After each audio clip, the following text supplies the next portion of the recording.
Hello guys, today we are going to talk about a movie story that came out in 1980.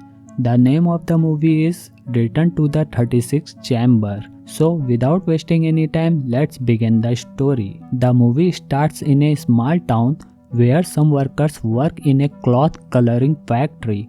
But because of cheap colored material, the color does not stay properly on the cloths. Then the manager calls the workers and compares their colored cloths with the cloths brought by some foreign Manchus fighters. He tells them that the Manchus colored cloths are much better than the workers' cloths. So the board decides to make these foreign Manchus the new in charge, and all workers will work under them.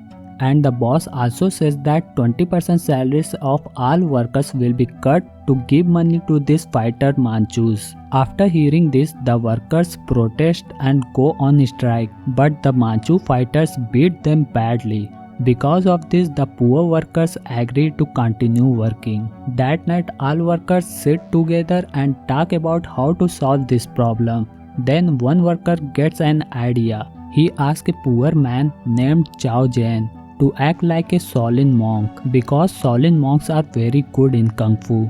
Chao Jian agrees to help the workers. After that, the workers start telling the Manchus that Chao Jian is a big Kung Fu master. Seeing Chao Jian's fake Kung Fu acting, the Manchus and the manager get scared and agree to give full salary to the workers. Then the manager tells everything to his boss.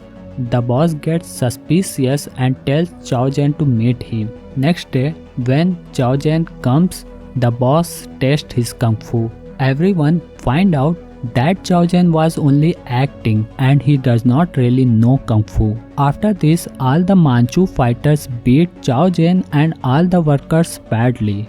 Later, the workers blame Chao Jian for this, but Chao Jian says that he does not know Kung Fu. He was only trying to help them. So the workers tell him to learn real Kung Fu. Seeing their condition, Chao Jian agrees to learn Kung Fu. Then he starts his journey toward a Shaolin temple because real Kung Fu is taught there. But the problem is the temple teaches Kung Fu only to monks. So Chao Jian tries to enter the temple by dressing like a monk, but he gets caught many times and thrown out again and again. Then he uses a trick and enters the temple with some new students. But all new students have to pass many stages to enter inside. Many students fail. Seeing this, Chao Jian uses his mind and crosses every stages by cheating. Finally, he reaches inside the temple where students are practicing Kung Fu. Suddenly, the Kung Fu master comes and catches Chao Jian,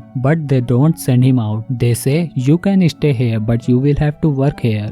The master gives Chao Jian the work of building bamboo scaffolding all around the temple. Chao Jian works very hard and builds scaffolding everywhere. During this time, he also learned Kung Fu by watching the students.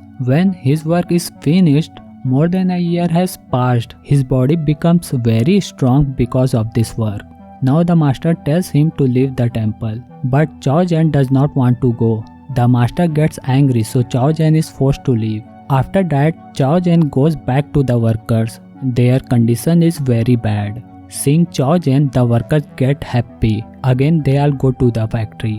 There they meet the Manchu fighters. The Manchus try to beat them again, but this time Chao Jian uses his new Kung Fu and beats all of them badly.